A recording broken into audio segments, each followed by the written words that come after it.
Il est un petit village né aux confins de mon imagination.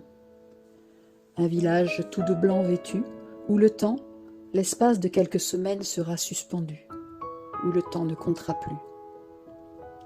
Perdu au fond d'une vallée, Moulin-Vieil est traversé par un petit torrent tranquille, né sous la roche, tout en haut des sommets enneigés qu'il dévale en cascade, alimentant le vieux moulin à blé qui a donné son nom au village. Le ruisseau se glisse sous le pont qui mène dans les ruelles de la ville et s'étire ensuite dans les prés, où il poursuivra sa route pour aller grossir un fleuve plus turbulent. Sur ces berges, les pêcheurs tentent d'y ferrer quelques poissons. C'est aussi le point de rencontre occasionnel des amours naissantes, où se chuchotent de douces déclarations.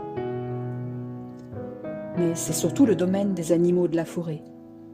Les troupeaux de cerfs se rassemblent sous le couvert des grandes forêts pour se protéger des rudesses de l'hiver, cherchant sous la neige quelques touffes d'herbe gelée. Les biches, dont le ventre s'arrondit de nouveau, veillent avec bienveillance sur leur faon né il y a peu. Les lapins se pressent hors de leur terrier pour jouer dans la neige. Les écureuils farouches partent à la recherche de leurs trésors cachés.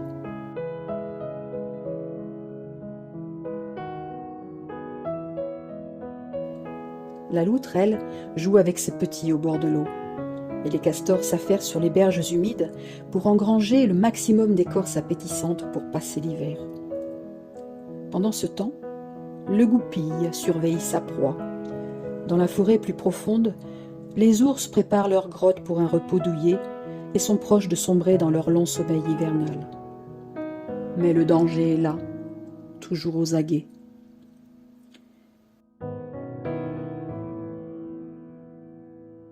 Ici, la montagne règne en maître, dangereuse. Tout en haut des sommets, quelques grimpeurs aguerris escaladent les pics, là où le grand aigle a fait son nid. C'est le royaume des mouflons et des loups aussi.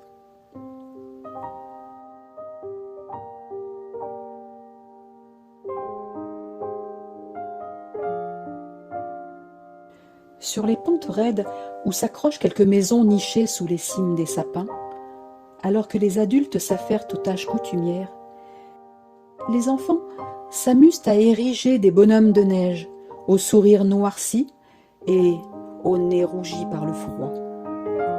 Ils ont aussi sorti les skis et les luges pour des heures de plaisir dans des descentes vertigineuses, zigzagant pour éviter les sapins, sautant par-dessus les talus, égayant la montagne de leurs rires et des cris de ceux qui finissent leur course au sol en mordant la neige.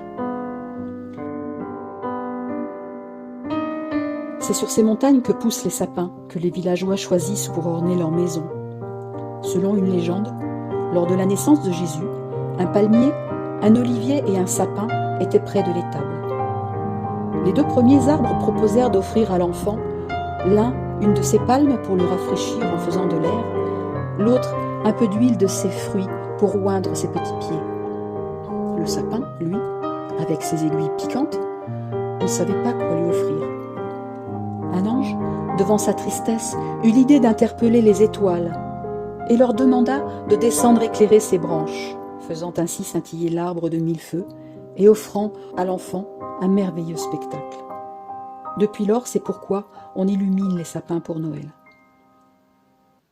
Mais retournons à Moulin-Vieil où c'est l'effervescence.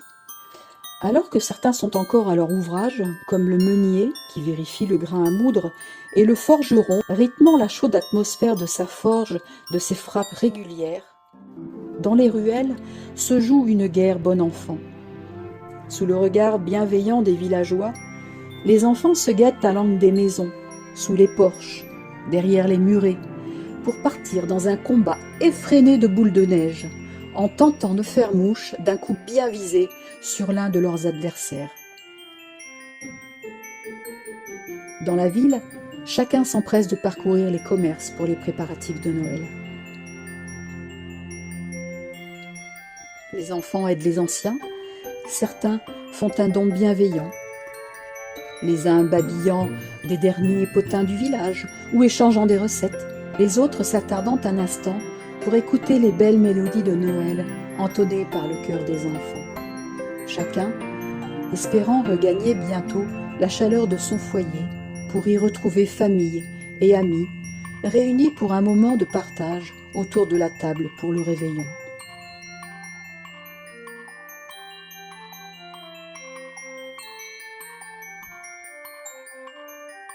Plus tard, bien plus tard, après que les villageois, le ventre rebondi, seront fatigués de la veillée de Noël, quand le grand cerf veillera sur le silence retrouvé de la forêt,